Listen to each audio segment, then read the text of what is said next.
Breaking news উঠে আসছে, সীমান্তে উত্তেজনা তৈরির চেষ্টা পাকিস্তানের। ড্রোন, 3টে ড্রোন ধ্বংস করেছে বিএসএফ। আবারও ড্রোন পাঠিয়ে উত্তেজনা তৈরির চেষ্টা করে পাকিস্তান। পাকিস্তানের শয়তানি বন্ধ করেছে ভারত। বিএসএফ 3টি ড্রোন ধ্বংস করেছে, পাকিস্তানের দিক থেকে উড়ে এসেছে পাঞ্জাবের দিকে। অমৃতসরে ড্রোন ধ্বংস হয়েছে, একটি ড্রোন অমৃতসরে ধ্বংস করেছে ভারত, অর্থাৎ বিএসএফ, বর্ডার সিকিউরিটি ফোর্স। এবং তারই সঙ্গে সঙ্গে ফিরোজপুরের কাছেও পাক ড্রোন ধ্বংস করা হয়েছে। বিগ ব্রেকিং কিশলয়ের অগ্নিবাণে একদিকে নাশকতার চেষ্টা যেমন চলেছে দিল্লিতে, একদিকে সেই ছবি দেখাচ্ছি, ড্রোন ধ্বংস হয়েছে, ড্রোনের ছবি উঠে আসছে। বিএসএফ এর হাতে ধ্বংস হওয়া পাক ড্রোন, পাকের নাপাক চেষ্টা, ড্রোন ধ্বংস করলো ভারত। ড্রোন উড়ে এসেছিল পাকিস্তানের দিক থেকে, 3টে ড্রোন ধ্বংস করে দিয়েছে ভারত।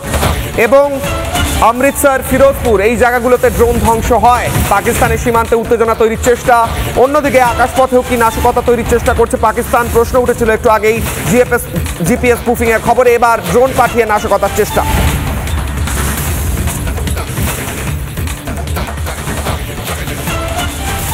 অনেক চেষ্টা, কোথাও আকাশে, কোথাও ড্রোনে, কোথাও বিমানে, কোথাও মুম্বাইতে, কোথাও বাংলায়।